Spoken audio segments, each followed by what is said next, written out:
click the link in the description for your free Amsoil catalog.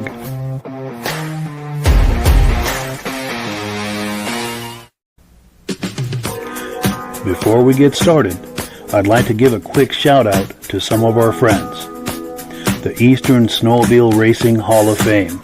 Search for them on Facebook. Central Minnesota Pond Racing. Search for them on Facebook. The historic Lancaster Motel for the ultimate Eastern trail riding adventure. Crane's Snowmobile Museum at 172 Main Street in Lancaster, New Hampshire. The Vintage Snowmobile Club of America Quarterly Magazine. The New Hampshire Snowmobile Museum at Bear Brook State Park in Allenstown, New Hampshire. And lastly, if you decide to advertise with the Vintage Snowmobile Podcast, this could be your advertising message. Well, good evening and welcome to the podcast. I'm really glad you're here. Now, I have a robust lineup of vintage snowmobile entertainment on tap for you tonight. But before we get into all of that, I want to make sure that everything is working properly. So if you can see my face and hear my voice, I'm going to ask you to leave a comment. Please let me know where you're viewing this from and whether you are a first-time viewer or a regular viewer. Now, to our first-time viewers, if this is your first time hanging out with us on the podcast tonight, I hope you have a good time with us, and I hope you decide to join us here each and every Thursday night at 9 p.m. Eastern Time. Now, this podcast simulcasts to 8 different places across Facebook and YouTube. So wherever you're viewing this right now, just circle back in 1 week's time, and we'll be here waiting for you with another fun-filled episode. Now, to our regular viewers who are here week after week, month after month, and season after season, you guys are the ones who make this possible, and we really, really appreciate that. Let's take a few quick comments. We'll bring our friends on, and we will get this party started. We do have comments aplenty coming in. Here we go. Mike Whiteside says, happy January 23rd. Well, happy to you as well. Cool deal. Our good friend Dave Lowry is here coming in loud and clear. He says, hello from Alberta, Canada. Repeat viewer. Glad to have you here, David. Ivan Mayo is here saying loud and clear from Sudbury, Ontario, regular viewer. Nice to see you, Ivan. Our good friend Tim Bewick is here saying hello, everyone from Marlborough, New York. Nice to see you. Our good friend Eric at the Benedim YouTube channel is here. That is one of the places where this podcast simulcasts out to. I know it's a mouthful, but that's the situation. He's saying loud and clear from Camden, New York.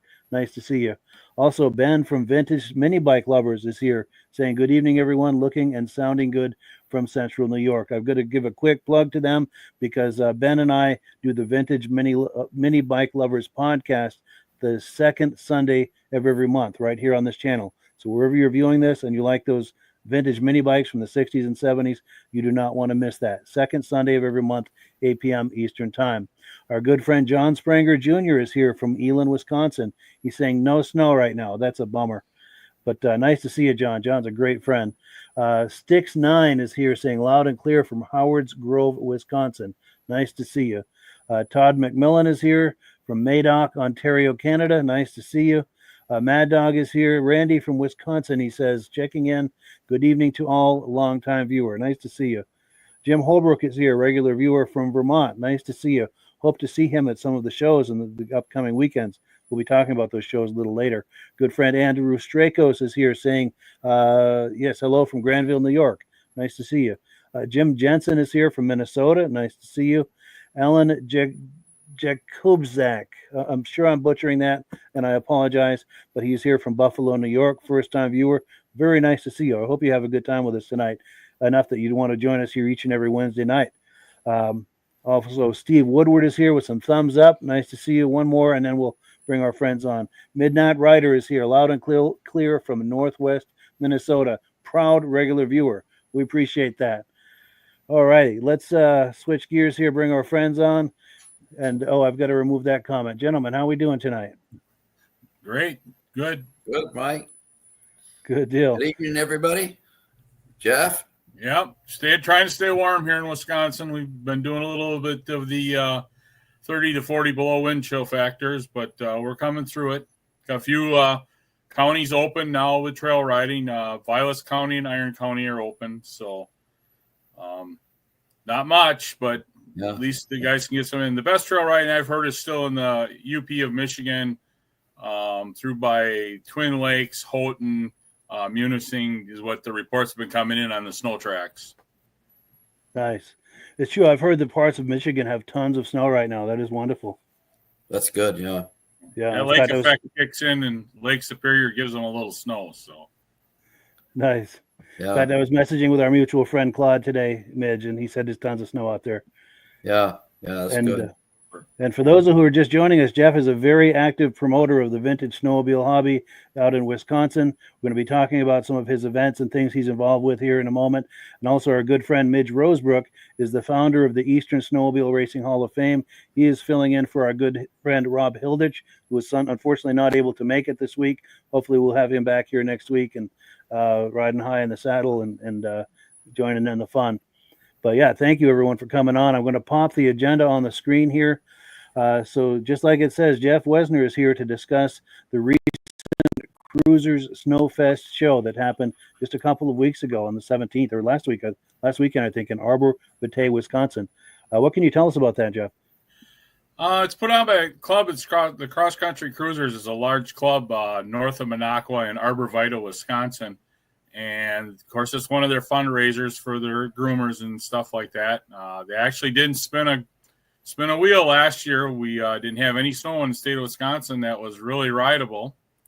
So they had put this together. They started a vintage show last year, had a good turnout, and I try to attend as many vintage shows as I possibly can in the state of Wisconsin.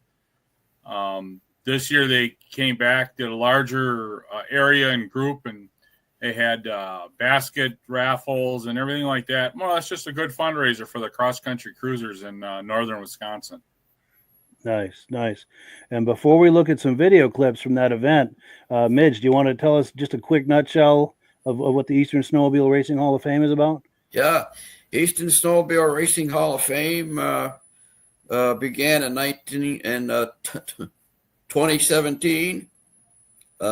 We have about 40 some odd inductees now on the wall. And we're going to have another one in September. Mike has been on board with us since 2018.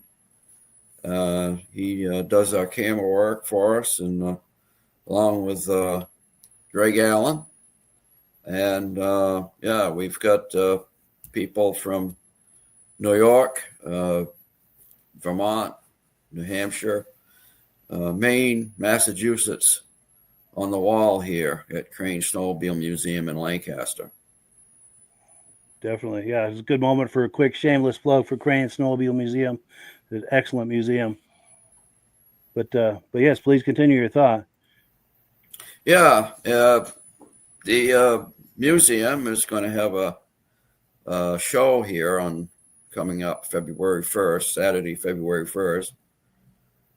And if you come, you'll be able to walk through the museum and check out all the sleds. He's got probably 150 sleds in there right now. And you can check out the Hall of Fame, and it's all free. Yeah, and that's next weekend, next Saturday. In the show outside, and Mike will be there, and I'll be there. Definitely. It's great that you guys have finally, have put something together to recognize the racers over the years. I mean, yeah, the same thing happened up here in Wisconsin, and we actually have two right now, but it's just unbelievable how much work goes into it and how much recognition is really needed for some of these guys that, have gone on. And just like, they're the pioneers of the sport. Right. Those are the guys that began, those are the guys that started it all, Right. Yep. Back in the 60s and 70s. And I mean, it's like I said, it's great. It's great to see that you got volunteers and that you guys have come together. And if you ever make the trip out this way, you got to check out the one in St. Germain, Wisconsin. It's unbelievable. Yeah. Definitely. Paul Crane is actually in the International Snowmobile Hall of Fame in Eagle River. Okay. He was inducted in 2015. He was the first American to ride the Bombardier Skidoo. There you go. Yep. Yeah. Yes. Yeah. And we'll have more on that event, that crane show event that's coming up a little later in the podcast. But let's take a look at a video clip we've got of Jeff's event that he's talking about, the Cruisers Snowfest. We've got a number of different video clips. This first one is still images taken from a drone. So I put the still images into a little montage, a little music under it. Let's take a look.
So yeah, we've been looking at, let me get my shot back. Here we go. We've been looking at video clips, or a video clip from the Cruisers Snowfest Show.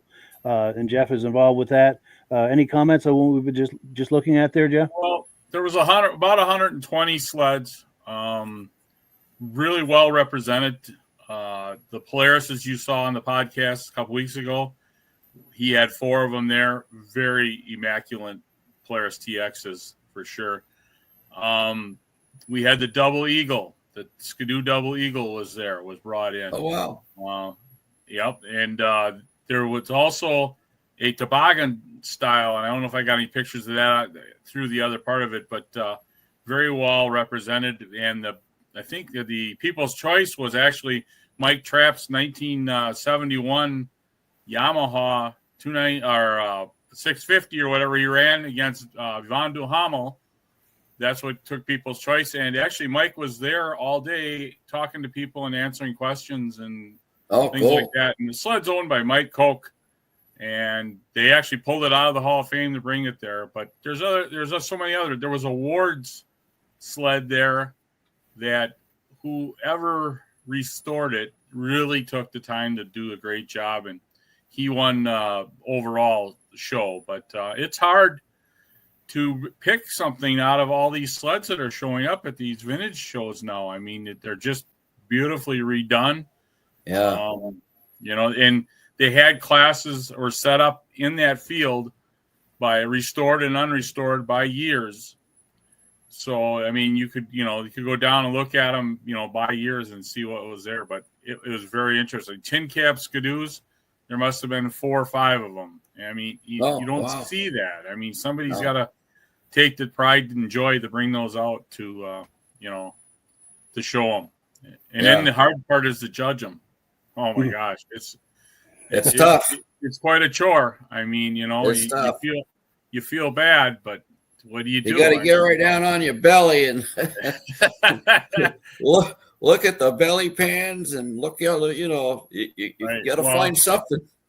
Yeah, well, the unrestored actually it might be a little harder because somebody might have changed the skis or done a little painting on it or whatever, and where do you draw the line? I always say the hardest judging is the race sleds because every race sled is perfectly made for the person who's racing it and the class it raced in. Now, there's a lot of clones out there, and you got to pick them out. And it's sad because somebody spent a lot of time to make a clone. But it's not a race. That's what mine is. To me, it's got to be raced. It's got to be raced if it's a race in the race category. Yeah. Sure. Now we've got a comment that's come in. We're going to take a look at that, and we're going to continue with another video clip. We've got hello from Walden, New York, Ken and Yana, and I had the privilege of meeting them not too long ago. Let me pop it on the screen here. I think this is it here. So Ken and Yana are the couple in the back, and then on the right is Stacy and Art Fosler. and then Carlene and myself on the left there. And we had, I think it was in October or so, we got together and had a wonderful lunch together. Really nice to meet all of them. So I wanted to give them a quick shout out since they're viewing tonight. Yeah, good times. So we've been talking about the Cruisers Snowfest Show that happened last weekend. I've got another video clip from that. Let's take a look here, and then we'll react to it on the other side.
So yeah, we've just been looking at images from the Cruisers Snowfest Show that took place last weekend. Reactions to that, Midge? Oh, gorgeous stuff. I don't know if I've ever seen a show with so many beautiful, clean sleds as that. Yes. I mean, if they had some unrestored sleds there, you couldn't tell. Yeah. Yeah, beautiful the unrestored are mixed in. They're separated by those signs that you see there. But even the pictures of that toboggan, that's just unbelievable. And that guy rode that thing in. Yeah, he rode it in. Wow, he rode it in. It's got an Indian motor in it, and he rode it in. That's a big machine. Then that twin engine double eagle is there too. Yep, the double eagle was brought in. There's a guy that he also has a couple other famous skidoos in the area that he brought in. So wow. Now, did he ever start that up? Oh yeah, he had it running. Took a little bit of pulling on that front motor there. You can see the pull handles right there behind the cowling, where the cowling's off there. You can just see a little T handle sticking out there. Yeah. And actually, the guy sits down in front and pulls on it to start it. And I was saying, boy, I don't know. You're trying to start that thing. If it throttle sticks, he's going to drive right over the top of them. So he'd be the first to know it. Yeah, but he had it running. He actually drove it around, and they had a short trail ride. I think they had like 10 or 12 go on the trail ride that day after the show was over. So, but it was a chilly morning. It was probably like when we started 10 below and warmed up probably to 3 or 4 above maybe. Wow. That small Skidoo tin cab in the back there, that's a home built deal. I've seen 3 or 4 of those in all the shows I've gone to. I don't know who builds them or where they come out of, but they're a miniature size. You can barely sit on it even. Wow. Pretty clever. That is cool. Yeah. And we've got a couple of comments that have come in. Let's see what we've got here. Find my place. Oh, yes. Okay, here we go. Reese Fleury is here saying good evening to everyone. Nice to see you, Reese. Good friend of ours and regular viewer. Our good friend Mike Whiteside is here saying sweet. And then our good friends Stacy and Art Fosler saying some really nice sleds. Nice to see everyone in here. Really appreciate that. Yeah. And we're just getting started too, folks, by the way. Let me remove this and get the shot set back up. We're going to look at some more clips from that show, but first we've got to do AMSOIL and some announcements. And unfortunately, Rob's not here. Nobody does AMSOIL like Rob, but we're sure going to try. And Midge, I know, had a testimonial he was going to give about some of the AMSOIL products he's been using. Yeah. This product right here, Dominator, is what I run in my Polaris. I have a 440 clone of a 1975 Polaris Snow Pro sled. That's the photo right there. And I run this stuff in that and have good luck with it. And this stuff here is great for it's similar to WD-40, only better. And this stuff here is really, really, really good for washing cars without water. Now, I had a 1933 International 1.5-ton truck. Here's a picture of it. And I always washed it with this Miracle Wash so that you wouldn't get water inside the cab, because the windows would leak and things like that, and on these old vehicles. And this stuff here, you just spray it on and you wipe it off, and then take another dry rag and wipe it off, and the thing, it polishes it. There's no swirl marks. It's incredible. You can wash vehicles without water. So that's just a couple of things that I've got that I've always used from AMSOIL. Had real good luck with it. Yeah, and that Miracle Wash, too, is real good if you show up at a snowmobile show and want to touch up your sled. Yeah, I do my snowmobile with it. Snowmobiles, car shows. The only thing, if you're doing that with a snowmobile show, you want to keep it in the vehicle warm, because if that stuff even starts to get close to freezing, it's not as good. Yeah. It starts to separate. But as long as you keep that can warm, you're in business. Yeah. No, it works good. Because if I wash my sled, I'll do it in the garage where it's a little warmer. And that. But it's pretty tough to wash a snowmobile in the wintertime with water anyway. Definitely. And then, of course, AMSOIL has a promotion going right now. They get these telescoping wands, parts wand.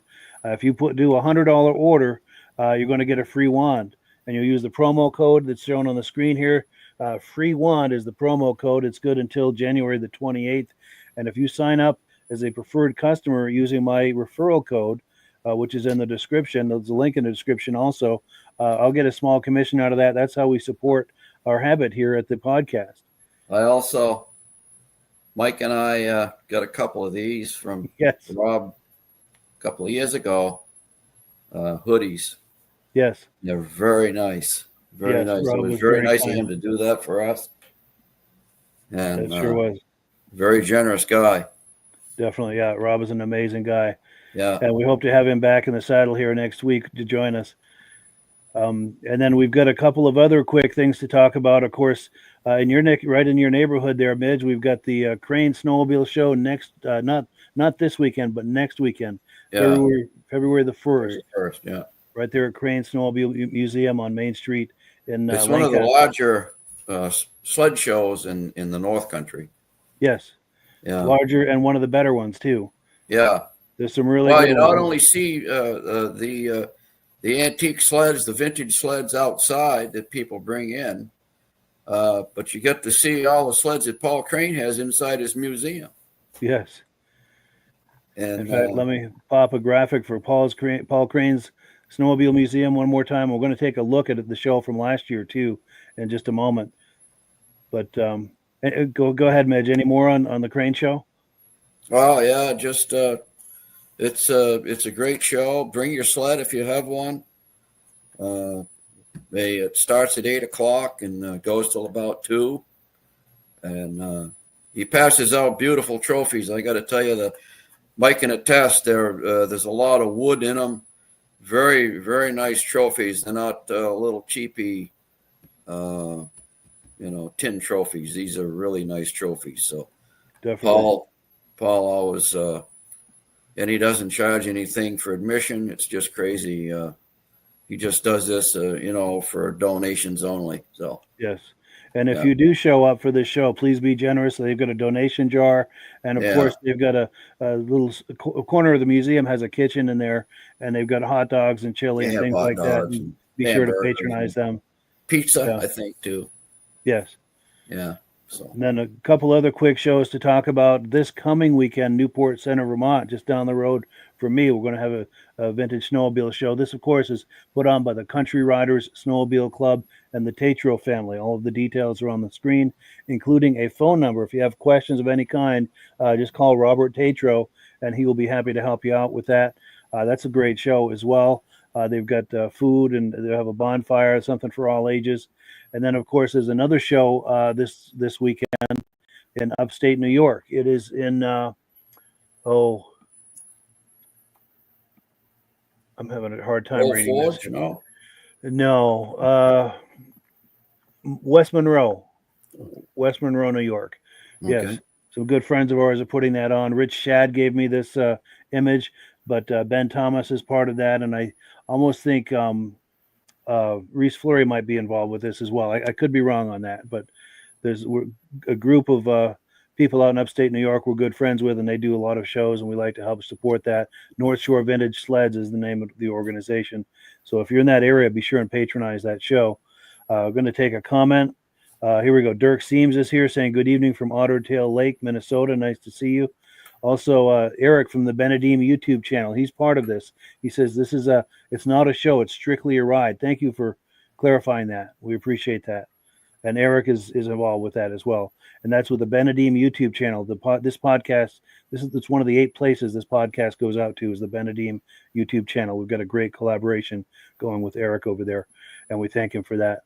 So before we get it back into looking at the Cruisers Snowfest show, we're going to play a clip from last year's crane show just to give you a sense of what that's about. Excellent show. Let's take a quick look at that. Let me cue it up. Yeah, there's lots of shows going on across the country. I mean, you have ERX on in Minnesota. That's these Minnesota people. I hope that they're taking that in. That is a beautiful the Midwest ride in. There's vintage shows all over. So vintage sleds is hot right now. Oh yeah. Well, I guess you can't. I guess the trails aren't open. You really can't do that much riding, so you might as well attend the vintage shows. Might as well look into the past. I mean, where you came from, Absolutely. Yeah. Midge and I often joke that right now it's the golden age of celebrating the golden age of snowmobiling. It is. Yeah, absolutely. Definitely. Well, cool. Yeah. Let's play this clip from Cranes here. Well, hello, friends. We are here at the Cranes Snowmobile Show 2024. It's February 3rd, 2024, the 10th annual Cranes Vintage Snowmobile Show in Lancaster, New Hampshire at Cranes Snowmobile Museum, 172 Main Street in Lancaster, New Hampshire. Since it's the 10th annual show, they've pulled out all the stops to make it extra special, and we've got an extra special turnout today. This could be possibly the biggest turnout ever. As you can see, there's a sea of people and a sea of sleds, and it's kind of hard to get around with all the people and stuff, but we're going to do it anyway and try to give you a look at as many sleds as we possibly can. So let's get started. This is Phil Bell's Snowjet, 69 Snowjet.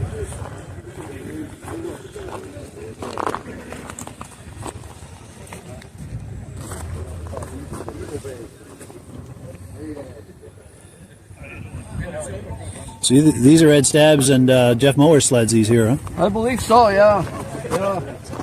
Ed's got that, what is this? That TC?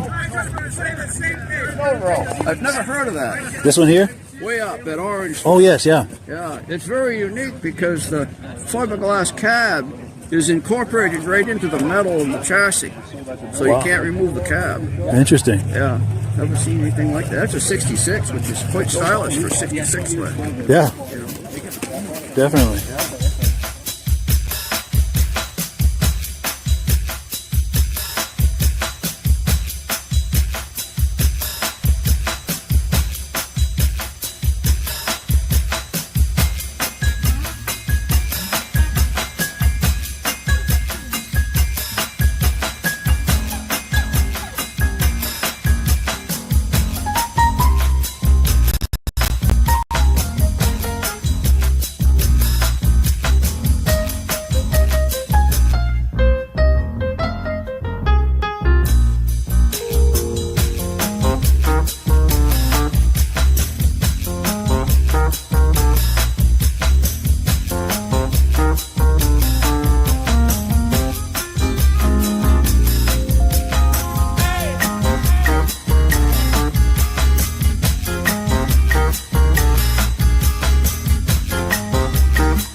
I got to walking around with it, and I went to turn the throttle, the handlebars, the throttle caught right underneath my aunt and uncle's porch. Oh, and it took off?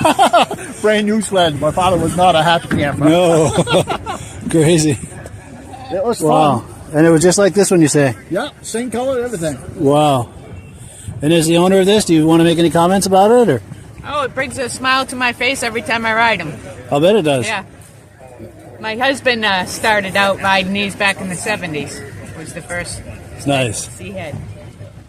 The 68. 68. Yep. It's pretty Yeah. rare. Yeah. It is. It's in good shape. Yeah, it's all original, not restored. Really? Yep. Wow. You don't see these very often. Yeah, the carryover. That's amazing. I think that might be the first one I've seen in person. The best behaved kids around. Yes. That all started out ordering the wrong size suit online. he gets them running and I clean them up. Nice. Well, cool. Thank you so much. Oh, thank you. So, yeah, we've been hanging out at the Crane Show in Lancaster, New Hampshire. And the reason we played this clip, of course, is next weekend, February the 1st, they're having the 11th annual Crane Snowmobile Show. You do not want to miss it if you're in the area. And Jeff, anything at this show catch your eye? Oh yeah, there's just unbelievable. Again, the older Arctic cats there. Where do they find all these?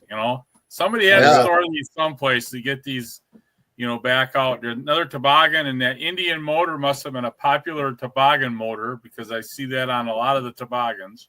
Yeah. And every Skidoo tin cap I see has got a gallon gas can alongside the footwell because the gas tanks were in the front of the chassis and every one of them rusted out. So Rusted out. Yeah. Crazy. But, beautiful sleds. I'm an Elon collector, so seeing those Elons, it's pretty neat. Yes, for sure. In fact, next time you're on, I'll have to find, there's another clip where I don't know who it was, but someone brought a big Elan collection to the Crane Show a few years ago. I'll have to find that clip the next time you're on so you can see that. You'll appreciate that. Yeah. My wife doesn't know how many I have, so that's a good thing. Nice. Nice.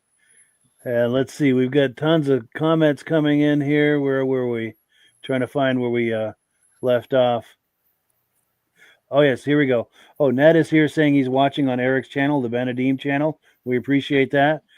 Snow Crusher says, hello from Whiskey Ditch Relic Riders in Canada. Nice to see you. Eric at the Benedim YouTube channel says, thank you, Ned. Appreciate you. Cool deal. Oh, and John Spranger Jr. from Wisconsin is saying, I was in the Crane Museum 2 summers ago. Paul Crane is an awesome man and all of his history. Absolutely. Yeah. Absolutely. And Eric at Benedim says that 72 Blizzard Racer is nice. I know Eric's a big Ski-Doo guy. Yeah. Mike Whiteside says vintage will never die. I sure hope so. Or I sure hope not, I should say. Mad Dog says some big motor in that 245 sticking out of the hood. Yes. Oh, and that talking about that Caribou twin track, which was cool. And Rich Shad says late night at work, headed home for a long 4-day weekend. Good for you. I hope you're able to get some riding in. And Benedim says, Eric at Benedim YouTube channel says, even better, one of my all-time favorite sleds, the 65 Ski-Doo Olympic. As I'm typing this, a sweet Alpine popped up. So many awesome yellow sleds are there. Cool deal. John Spranger Jr. says, I like that front engine Arctic Cat with the throttle like a handbrake. Yes. Yeah. Todd McMillan says, I wish we had a show like that up in Canada where I could show off my 5 sleds. Yeah. And Ben Thomas says, always quality sleds at the Crane Show. Absolutely. Cannot go wrong with the Crane Show. No. And Joe Zenert is here, says, didn't see any Mercuries. I don't know that I did either now that you mention that. No, I don't think so. But, let me see. Ray Parento has some Mercuries. He's the guy with those Rups. If it was there, it might have been in with those Rups. Let me see. Donnie Tibbetts has got a couple of Mercuries, too. I think he's got a Mercury Invader. Yeah, and I don't see it in with those Rups, so maybe he didn't bring that year. He didn't come that year. Yeah. Yeah. But yeah. That Alaskan, by the way, I think won Best of Show. Yes, I think it did. And the 72 Blizzard that gentleman just posted about, I think won best race sled. Wow. Nice. We got one of those hid on the shelf that we found in a barn. A friend of ours that used to race it. And it was just kind of a weird deal. Actually, I was at a small show and we were talking, and whatever happened to Rick's sleds? Well, everything got auctioned off after he passed away. Blah blah blah. And yeah. The other guy says, "Well, I'm going to call his kid once and see." And he called the kid up, and the kid says, "Well, there's something laying out here in the old barn." So he called me up. He says, "Come pick me up right away. We got to go look." Well, we were there like 8, 9 o'clock at night in the summer. I mean, a little light. I walked in the barn and I almost had a heart attack. I couldn't believe that sled that he raced was sitting in the back of the barn. Well, it didn't stay there that night. It came out of there. So. Came home. You gave it a good home. Oh, good for you. Definitely. Yeah. That's cool. That's cool. So if you're just joining us, we've been looking at a few different things here, but one of the main things we've been looking at is some clips from the Cruisers Snowfest Show that happened this past weekend. Jeff shared some nice clips with me. We're going to look at another clip. We've got 2 more clips of that show, and then we're going to shift gears and look at the Tri-Par reunion. So let's take a look at one more clip here from that show. Maybe we can see that Ward sled. Oh, yeah.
So yeah, we're looking at some sleds from the Cruisers Snowfest show that happened just last weekend.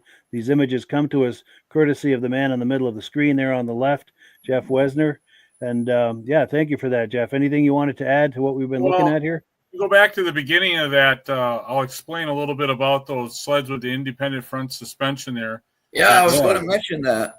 That silver bullet there, there's a collector up there by the name of Ken Mueller. He takes these older sleds and updates them and puts newer style suspensions and front ends in them.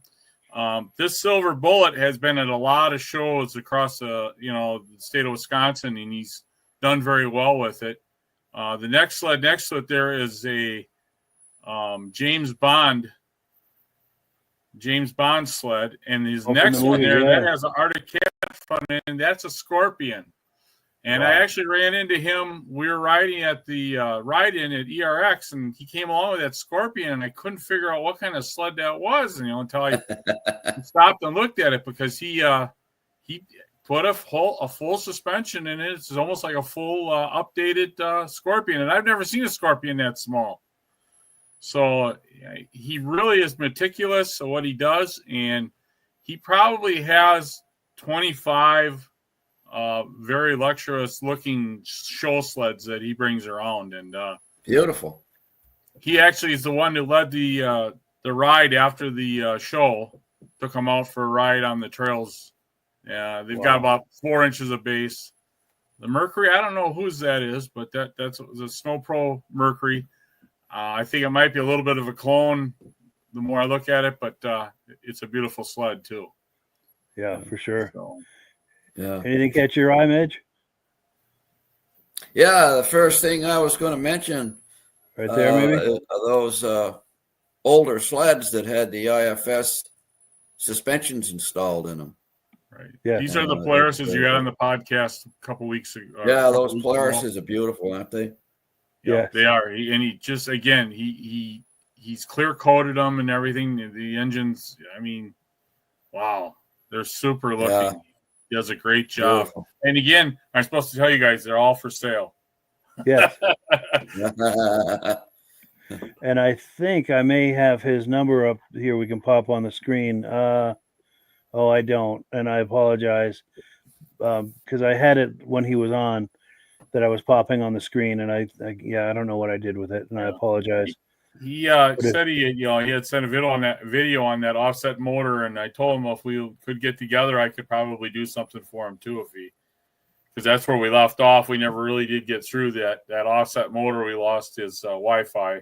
Yes, if you're able to help him with that, that would be enormously wonderful, because that's the one we all really wanted to look at. I know Rob and I were dying to see more on that and hear what the deal was on that, and yeah.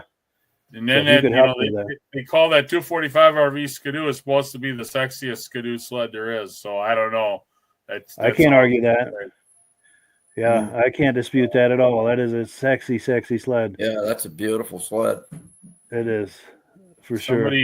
They did some well engineering on that one when they built it, but Yeah. That won a lot of races when it first came out, especially the smaller classes. Sure. The 250 and the 340, it pretty much cleaned up one year. Yeah, the 340 was in the Moto Ski Sonic, and this was the 245. I ran a 245. I got pictures from Eagle River, and I actually crashed it my first weekend out in International Falls, Minnesota. So my father wasn't too happy with me. Yeah, no doubt. Now we've got comments that have come in. Ned is saying he's making a road trip to New Hampshire Saturday for parts. He says he feels like he picked the wrong weekend because he won't be able to attend the Crane show. But do keep in mind that show in Newport Center is this Saturday. I don't know if that works as far as your plans, but it's right off I-91 near Newport, Vermont. Just jump on Route 100. That might be worth. I don't know if that's close to where your travels will be, but that might be a show worth checking out. And if you do, I'm planning to be there. Please be sure and look me up and say hello to me. I'll be walking around with a camera. Ned also says he's got 2 Elans, which is cool. Mike Whiteside says that 2003 James Bond Ski-Doo sled, futuristic at the time. Absolutely. That was cool to see that. And then, of course, Eric at Benedium, a big Ski-Doo guy, says that Silver Bullet is amazing. Top-notch craftsmanship went into that custom sled for sure. So let me remove this. And we've got one more clip to look at from that Cruisers show. I just got to get back to my place here. And then we're going to shift gears here. So let's take a look at that last clip from the Cruisers show, the Cruisers Snowfest.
So yeah, looking at the sights and sounds of Cruisers Snowfest from last weekend out of Minnesota, and these images come courtesy of the gentleman in the middle of the screen there on the left, Jeff Wesner. And Midge, anything catch your eye on that? Yeah, some beautiful sleds, a lot of old tin cab skidoos.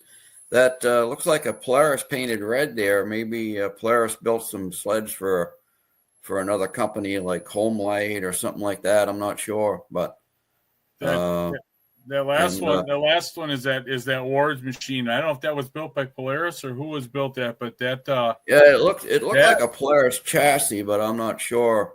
Yeah, I know they built sleds for different outfits, like Sears one year, and I think this Wildcat here was I think, is that a Yukon Wildcat? If that's the Yukon Wildcat, I think so. That's what was used in the ads on Yamaha, something snowmobiler it was called. I can't remember exactly what it was called, but that was used in the ads, and they'd shoot that, and then they'd show the new Yamaha to show how, the difference in the sleds. So right. Wow. Yeah. I like that TC. Yeah. Yeah. A cute little sled.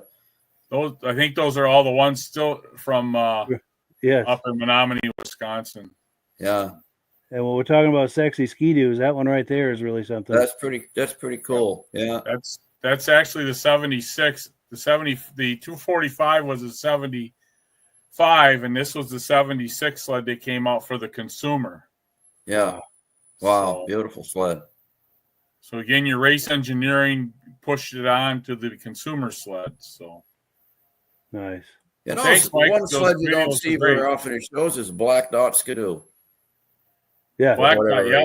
They were $399 Black Dot Skidoo are very rare. Yeah. Boy, they're a hot sled. Yep.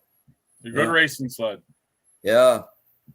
That could be. Maybe they beat them to pieces and there aren't many left, Sure.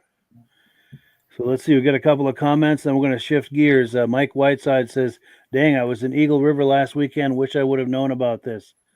Yeah. Yeah, we just finished up 2 weeks at Eagle River. 2 weeks ago was the vintage races, won by Blanchette, Supergirl out of Canada. Yes. And this last week was the regular World Championship, and we finished that up. It was very cold on Sunday.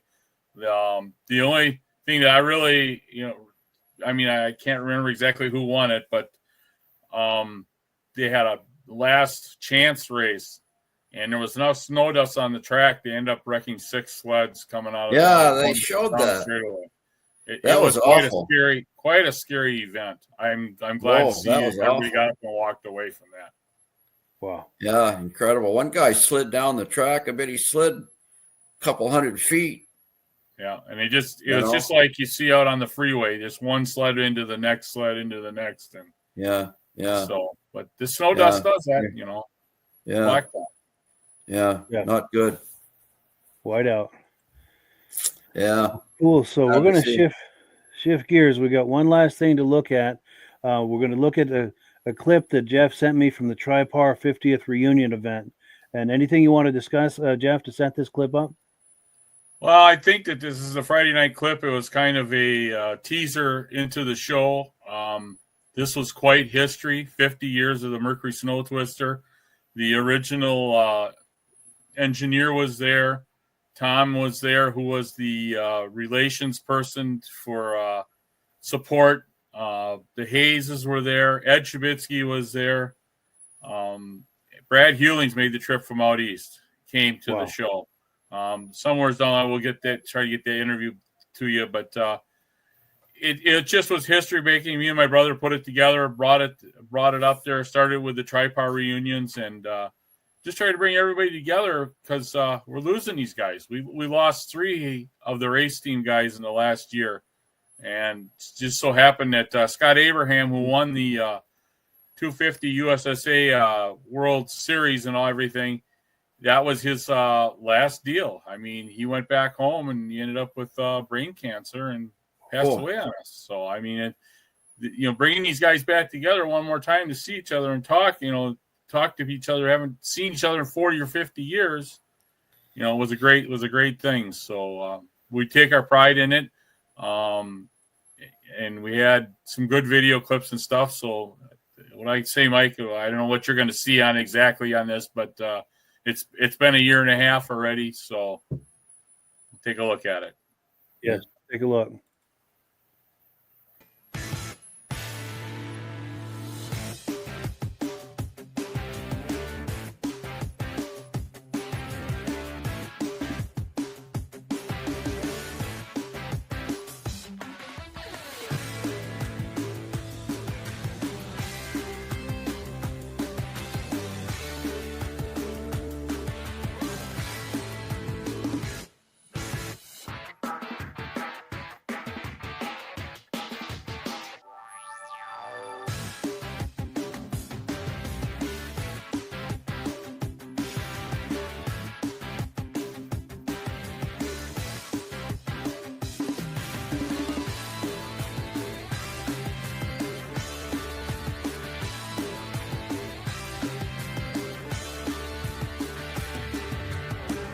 Hi folks, my name is Mark Clemmer. I am a representative of the 519 racing team for Tripar, and today we're here to celebrate the life of Chuck Burns.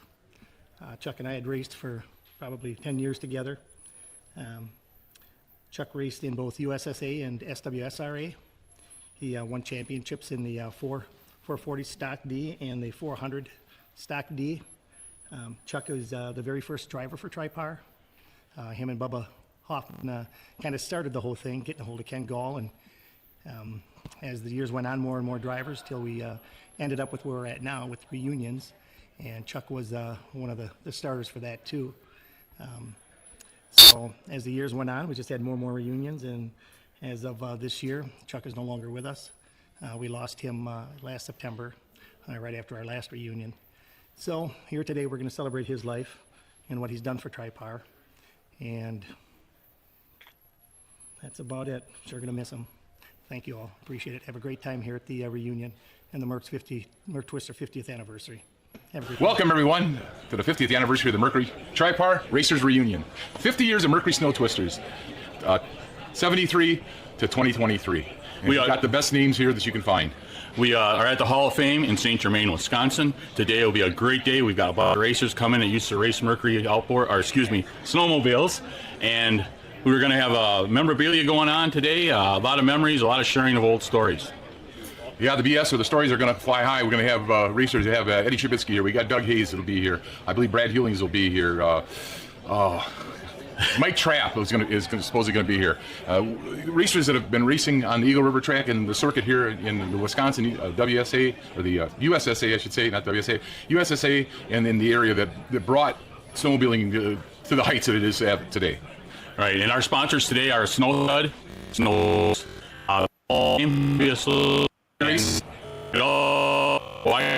and Choke for the. All we want to thank the golf family. Jeff and I put on display inside. We got to bring the independent racers to light in the Hall of Fame, and this is our big event to kick it off. So appreciate everybody coming out, and thank you. And this is a part of history. Hey, we up here at St. Germain with Dick Walbright, one of the Tripar drivers in 1976. Picture of a sled, the famous green weenie. So, and actually, he let me ride his sled, and I got to ride it to race to make it to the World Series. So, Dick, what do you have your memories, some of the good times? When we went up to St. Paul, Minnesota, and we had that girl from up in northern Minnesota. She ran my sled. She raced Jerry's sled at where was that, Jerry? Shawano, yeah. Governor's Cup. Yeah, Governor's Cup. She ran for Shabitsky, but then something was wrong with his sled, so he ran ours. Yeah. Super.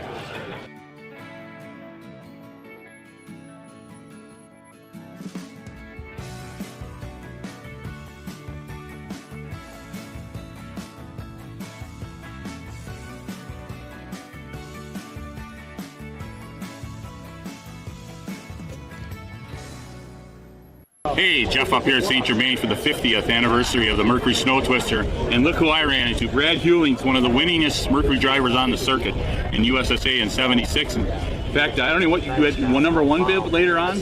Yeah, the year after this, I carried the number one to Polaris for my first year at Polaris with the number one. So how did you end up on a Mercury?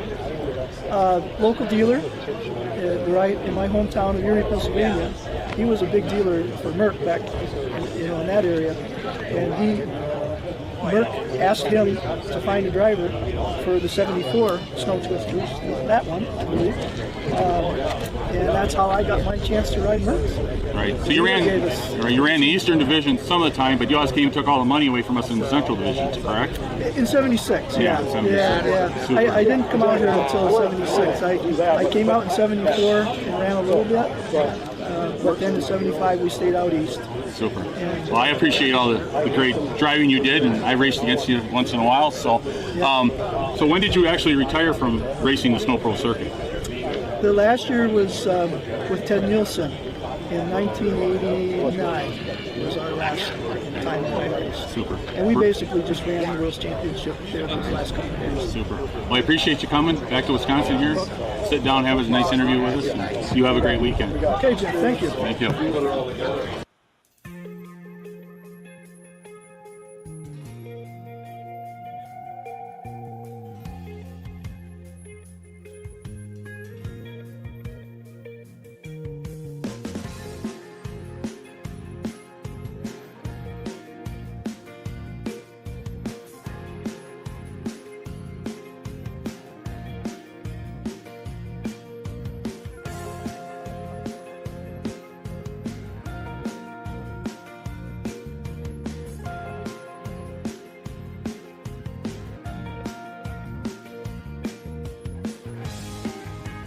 Welcome. We're back at the Hall of Fame for the 50th anniversary of the Mercury Snow Twister and Independent Racers Reunion. I have with me today Craig Marchbanks. He's the president of the Hall of Fame. Craig, welcome. Thank you for having us here today. Thanks, Jeff, very much, man. You're always welcome here. What a place to have the 50th reunion. Nothing better than have it, the Hall of Fame with all the history we have here, all the Mercuries we have here, and no, it's fantastic. Great. I'm just glad that we came and this worked out, and we brought in some drivers and stuff, and I hope you guys have a good day. We'll have a great, beautiful day. Mother Nature's kind to us for this event. Thank you. Thank you, Craig, and have a great one.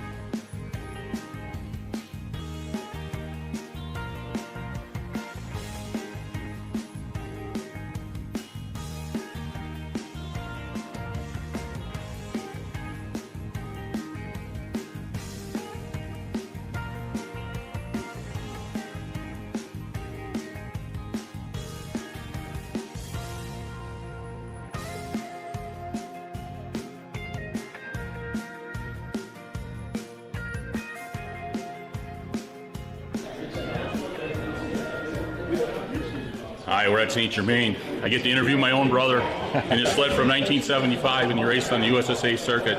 So, Jerry, tell us about the 3510 sled. The 3510 sled was I was a number one basic driver in the ovals for the Tripar team in '75. Replaced Chuck Burns, who started in '74. Got introduced to the Tripar through grass drag racing. They're looking for an oval driver. This is the sled that Ken Gall from Tripar got me. It's a 340 stocker. It was very competitive. Jeff ran it in the junior class, and it was a lot of fun back in the days. It was like having a family reunion every weekend.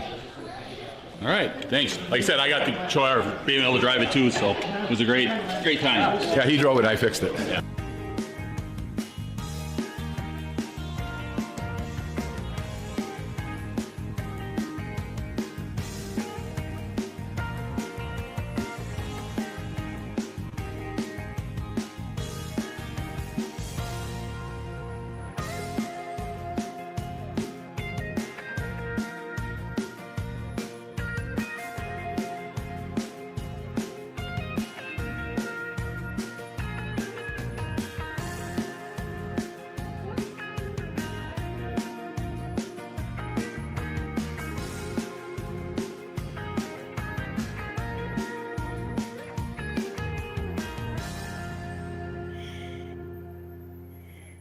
Back up here at St. Germain, I'm with Scotty Abraham. He definitely a 250 rider. He took this sled to the USSA Championship in 1976. Scott, what do you got to say about your old sled? This is fantastic, being up here and seeing the old sled again and being part of this. It's a great deal. Like I say, we brought everybody together. We want everybody to share memories of what went on during those years of racing. Again, 50 years ago. So thanks a lot. Appreciate it. Thank you for coming, Scotty. Thank you. It's an honor. Alexandria, Minnesota, and when we needed them to slow down or to stop, we opened the door and hang the towel out the side of the door, and that was their cue. So that's what you guys did, is you rolled down the highway fixing the motor to go to the next day's races after racing on Saturday. To go Then the next day we won this. The Racers Reunion at the Hall of Fame in St. Germain. We're going to talk to Doug a little bit. He's on one of his old sleds he used to race. Doug, explain to us the sled that you got here and what you're doing here today. Well, this is the 50th year of the Mercury Snow Twister that Lyle Forstner created in 1974. And this is, they ran the serial numbers, and this sled belongs to Gord Chester now, and it's my 340 76 Snow Pro sled is what it came back as. And obviously, through the years, other people have changed the hood, decals and skis and stuff. But other than that, it's the real deal. Everything else on it is for sure the real deal. We got a one-off special rear skid in it that we were testing at the end of the year. Things like that there. So was it a good sled? Was it a Victoria sled? Or? Yeah, it was a good sled, and we're just talking about it, which one I did the best on. We had a 250, a 340, and a 440, and I don't recall the exact numbers, but we did good on all of them. We're very competitive all the time with all the sleds. Yeah. We appreciate your time, and thank you for coming to the Hall of Fame. Well, thank you, Jeff, you and Jerry and Dan Giannetti. You guys have done a fantastic job, and Jeff and Kay Gall putting this all together. I've been to their reunion the last 3 years. It's been fantastic. We got so many of the guys from back in the day that we raced with and against. It's just super fun to visit with everybody again. Thank you very much. You bet. Good day. Thanks, guys. Thank you,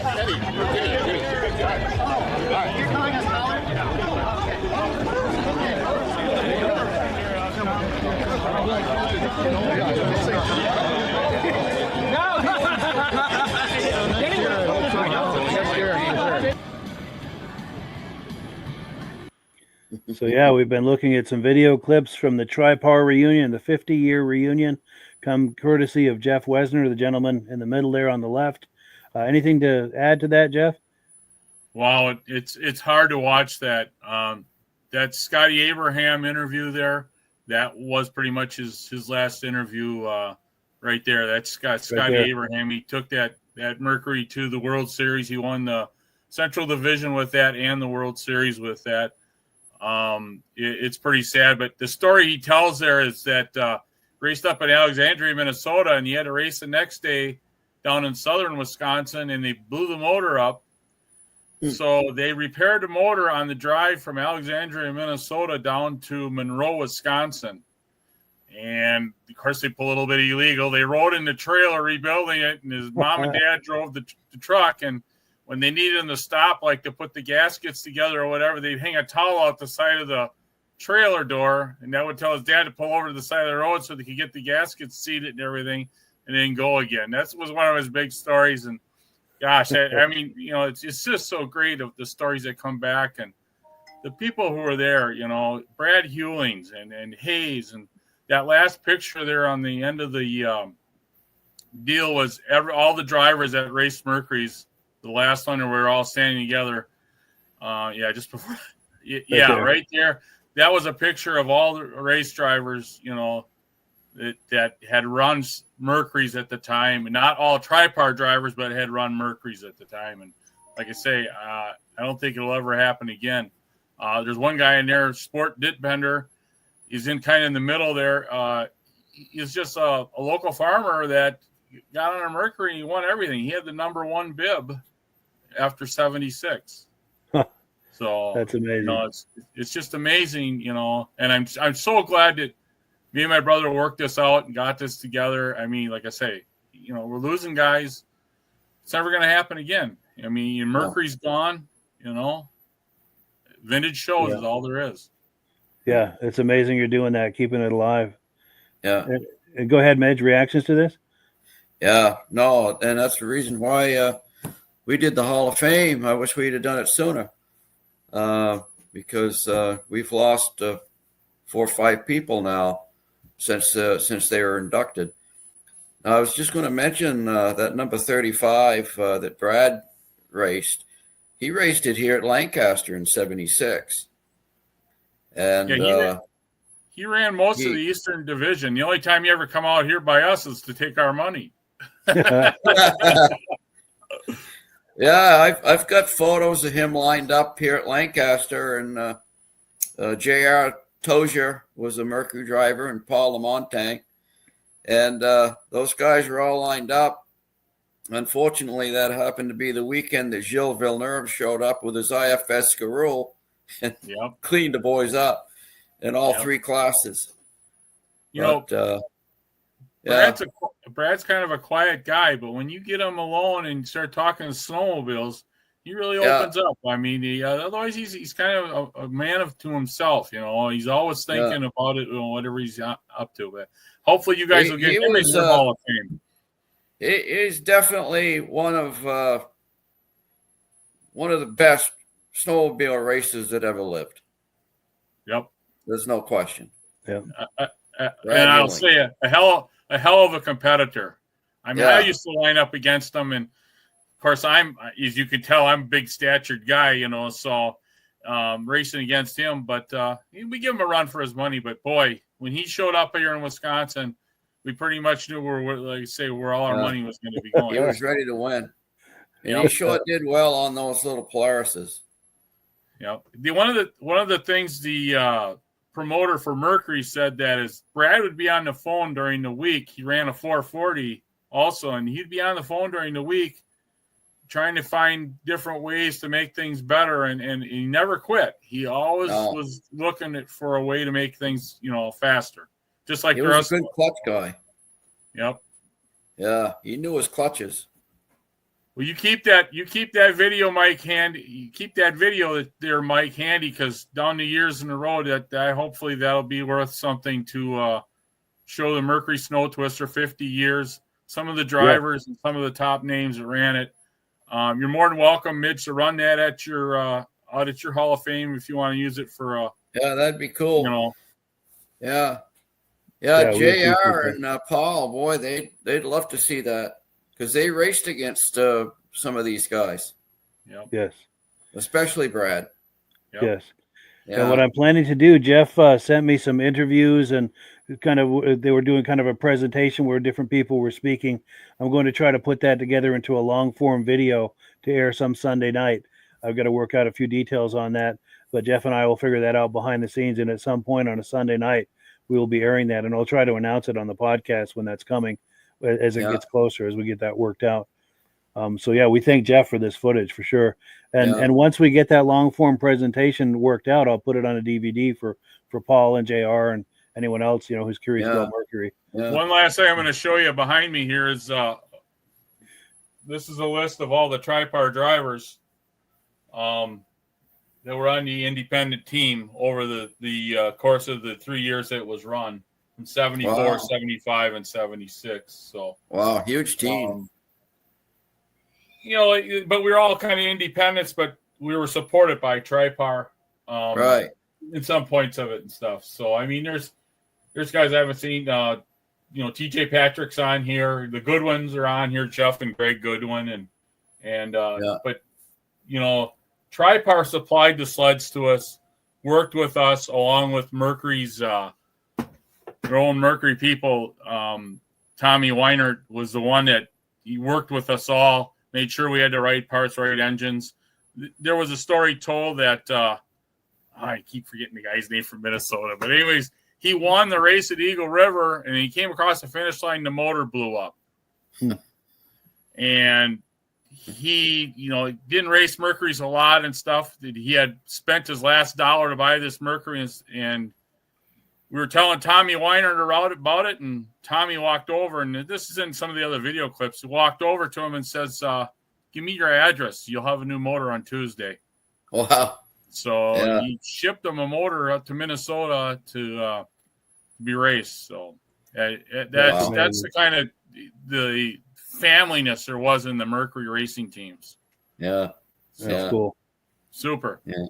That's cool. Yeah. And as we're winding this down, I'm popping comments up on the screen. And we appreciate everyone viewing tonight and sharing their comments and thoughts and interacting with us like this. To me, that's what makes it so much fun, is the interactive part of it, where people can ask questions and make comments, and we can react to it in real time. It just makes it so much fun, and it creates more of a stronger sense of community for the vintage snowmobile crowd, that we can interact like this and have a little community going on. But I don't want to take anything away from you, Mike, but I know the Vintage Quarterly Magazine sponsors you, and Mike Crone is one of the editors for them. He runs a Facebook page called Vintage. It's a vintage shows is what it is, and there's vintage shows every week. There's like 25 of them this weekend. It makes it hard to even decide where you want to go. Yeah. But I mean, I don't want to really put a plug out, but I mean, it's a neat. No, please do. Yeah. Site. It's a neat little site where you can go to see where their show's at, and there's shows come in from New York to his site and from Canada and all over. So if you're looking for a show to go to, let's patronize these people, and let's see these old sleds flourish in the years to come. Oh yeah, definitely. And you're saying that's on Facebook? Yes. So searching for what, vintage snowmobile shows, or what? I think vintage. I can't remember exactly what vintage snowmobile events or something like that it's called. And he takes all that come in and puts them in lines up by week, and then he puts them out. So that's amazing. Neat. We need a resource like that. Yep. Yeah, definitely. Yeah. And just a few last comments here. I'm going to pop them up.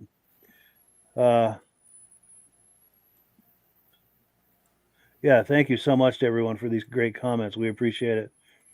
And some of them I got popped twice, but it's easy to lose my place going through these comments. So I'd rather put something twice than to miss one. Well, if you're a Mercury fan, hopefully you got something out of it, because that video really hits home. It makes me kind of sad to see, I know it's gone. I don't think there'll ever be another reunion like that. Yeah. So, it's true. Every year that passes, it just the clock is ticking for all of us to enjoy this vintage stuff. Yeah. Thanks, Mike. Yeah, there's only one. What? Go ahead. Well, I was going to say there's only out of the original 4 that we inducted in 2017, there's only one guy left. Wow. Yep. That's why you need it. You got to preserve that history. Yes. Yeah. Yeah. And you were going to say something, Jeff? No, I would say thank you, and the great job on the video clips tonight, and appreciate all you do for the vintage world out there. And we'll keep trying to send you some stuff to keep the show, interesting in what's going on. Thank you. Yeah, you're welcome anytime we can arrange it. Yeah, anytime you've got something to share, please be in touch as you have. Always pleasure to have you on. You give us a great glimpse of what's going on in the Midwest and helps to round things out. And same for Midge as well. Nobody does more for this sport out here than Mike does. Well, thank you. There you go. I appreciate it. We sure try anyway. Yeah. Cool deal. And everybody knows it. Sure. Well, thank you. Whether they say anything or not, they all know it. Sure. Well, I appreciate Thanks that. for everybody watching. That's the greatest. Definitely. Yeah. Thank you to Jeff, to Midge, all the viewers. Yep. You got to have the viewers, or this, It's true. Without the viewers, it wouldn't happen. It wouldn't sustain. Right. Yeah. Yeah. And you're doing it for them, Yes. Yep. So, yeah. Yeah. And a few more quick comments, and then we're going to give the last word to Amsoil here in just a couple of seconds. But yes, good evening, everyone. We'll catch up with you all next week. And as always, the last word goes to Amsoil. Have a good evening, everyone. Have a good one, everybody. Hello, everyone. This is Rob and Mike. How you doing today, Rob? I'm doing good. Mike, yourself? Very well. Thank you so much for coming on. I appreciate it. Now, today, we're going to be talking about Amsoil. And in a few moments, we're going to show you how you can get the deepest discounts, free shipping, and free gifts when you order your Amsoil products through us. But first, I'm going to ask Rob to give you a quick description of what Amsoil is and why you should consider using Amsoil products in your motorized vehicles. Thanks, Mike. Amsoil is 100% synthetic oil. Everybody uses Amsoil for a different reason. Some people like the benefits that Amsoil is warranted for 25,000 miles or 1 year. The reason we can do that is because Amsoil doesn't oxidize. It doesn't form the usual carbons, gums, sludges like petroleum oils do. That's why we can keep it in the engines longer. Petroleum oils never do wear out. They oxidize themselves. That's why they have to be changed at 3,000 kilometers. And Amsoil likes the benefit that you only have to change the oil once a year. That saves some money. Some of the people like the benefit of Amsoil is it's a slipperier type lube. By having a slipperier type lube, it cuts down friction and drag. By less friction and drag, engines run 20 to 50 degrees cooler, better gas mileage. Now, Amsoil says 25% more protection than the industry requires is in the Amsoil bottles.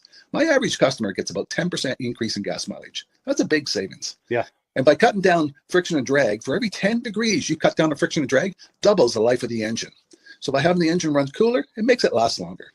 Some people like the benefit of the range of the Amsoil. Amsoil's flash point is 425 degrees, and it pours at 50 below zero. Wow. If you ever try petroleum oil when it's 10 below, it turns to honey. And in the summertime, petroleum oil thins out, and once it thins out, that's when it starts breaking down. So Amsoil's an all-season oil, can give you better gas mileage, longer engine life, less maintenance. It ends up being cheaper over a year's time running Amsoil than it is petroleum oils. That's amazing. That's amazing. And Amsoil is available for pretty much any motorized vehicle, anything from lawn equipment, cars, trucks, boats, ATVs, motorcycles, snowmobiles. Yep. And a lot of people phone me up and say, well, what's the benefit of our gear lube? Exactly what I told you about the engine oil. It pours in cold weather, it runs cooler, makes the equipment last longer. And they say, well, what's the benefit of the small engine? Same thing. Makes the engine run cooler, last longer, better performance. So it saves on all the applications that Amsoil has available. Wonderful, wonderful. So yeah, let's talk now. Hopefully this has convinced people to think about maybe joining us in the Amsoil experience. Let's talk about some of the discounts and free shipping and how that all happens. I'm going to pop a graphic on the screen. And yeah, by all means, if you want to talk people through how this preferred customer program works. Amsoil has a number of different programs. One of our main ones is a catalog customer, where somebody can order directly out of our catalog. If they order out of the catalog, they order $100 worth, Amsoil will ship it right to their house. But our best program is our preferred customer. For only $10 for 6 months, you become a preferred customer, you save 25% on all the product. You order $100 worth, they're going to give you free shipping. You don't have to order a whole case. You can mix and match. Say you want 4 bottles of small engine, 7 bottles of 5W30, and a couple of gear loops. You can mix and match. You can order 1 bottle at a time if you want. There's no minimums, no maximums. By being a preferred customer, you save over 25% on all the products you're going to buy. Amsoil sends you extra gifts, a $5 gift certificate on your birthday, $5 when you renew your account, and stuff like that. So it's a good way to save on some of the products you want to buy. For sure. Yeah, it's an incredible value. And this is the deepest level of discount that anyone can get when ordering Amsoil. Is that correct? It is. Wonderful. So let's take people through the step-by-step experience of placing an Amsoil order. Then that would include signing up for the preferred customer preferred customer program, so they can receive those deepest levels of discount. So let's go to the website. This is what the website's going to look like. These are some screenshots. Once you go to amsoil.com, there's a link in the description, or you can just type that into a browser, amsoil.com. This is the page you land on. At the upper corner of the page there, you see how I've circled in red. That is the link to click, the Join Now link. That will take you to the Preferred Customer Program page, where you can take advantage of all of these discounts and free shipping and everything that we've just been talking about. This is what that page looks like. In the lower right, you're going to click Join Now. This will pop up. You select the duration you'd like, whether it's 6 months or 12 months, and click Add to Cart. Now, once this pop-up goes away, you'll be back on the main page. And the upper left, you'll see where I've got that red arrow. It says Shop. Now you can start shopping for products, and on your very first order, you're going to get these discounts and the free shipping as long as it's over $100. You'll get all of these benefits right away. So once you click Shop, it's going to take you to the product page. There's different types of oils, lubricants, so on and so forth. For the benefit of this exercise we're doing now, I'm just going to click motor oil. It shows different types of motor oil. Let's click gasoline.